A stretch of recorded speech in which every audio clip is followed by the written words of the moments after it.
Hello guys, ang pag-usapan naman natin dito ngayon is kung paano nga ba paano mo makuha yung affiliate link mo. Okay? First of all, pumunta ka dito click mo lang to, then click mo itong settings, then mapupunta ka dito. Pumunta ka lang sa affiliates, my affiliates, then ika-copy mo lang itong link na ito. Okay?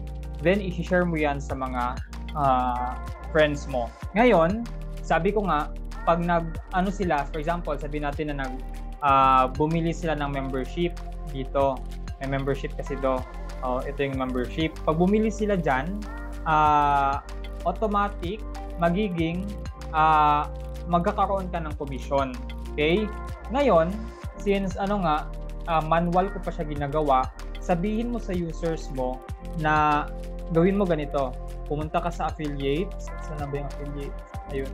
Pumunta ka sa affiliates, copy link mo, then i-share mo dun sa users or gumawa ka ng video, share mo itong link mo. Then, sabihin mo sa kanila na i-message mo ito na to.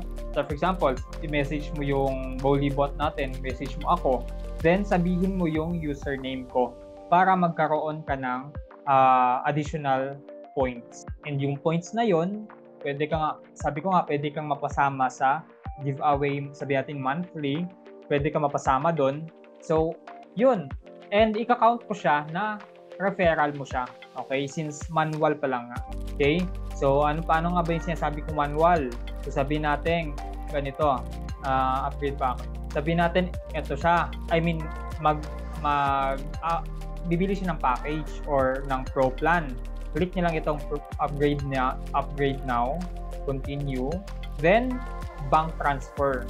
Okay?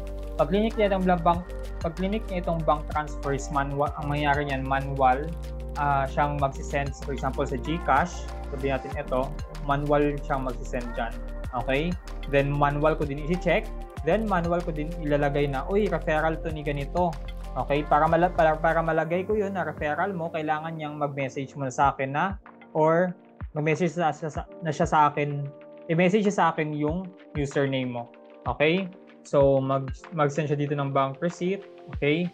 So, ngayon, kung hindi naman siya nag-message, pwede ko naman siya tanungin kung sino yung nag-refer sa kanya para i-add ko siya sa maging referral mo siya. Okay?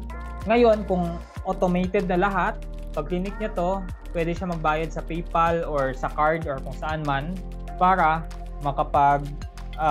automatic na maka-count siya sa'yo. Okay?